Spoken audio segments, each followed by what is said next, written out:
ఏ పుత్రుడినైతే మీరు ఇంతగా అభిమానిస్తున్నారో వానికి వాస్తవంగా మీరేమిచ్చారు? సంపదలిచ్చాను, సుఖాన్నిచ్చాను, రాజ్యాన్నిచ్చాను. సంస్కారాన్నిచ్చారా? విద్యనిచ్చారా? ధర్మం గురించిన జ్ఞానాన్నిచ్చారా? ఏ రక్షణ లేకుండా జీవించగలిగే విధంగా వానికి మీరు ఏమీ ఇవ్వలేదు గురుదేవ.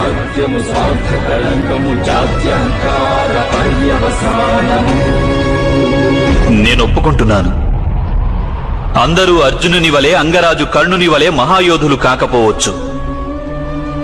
కానీ మీరు మీ పుత్రునికి సముచిత నిర్ణయాన్ని తీసుకునే విజ్ఞతను ఇచ్చి ఉండవచ్చు.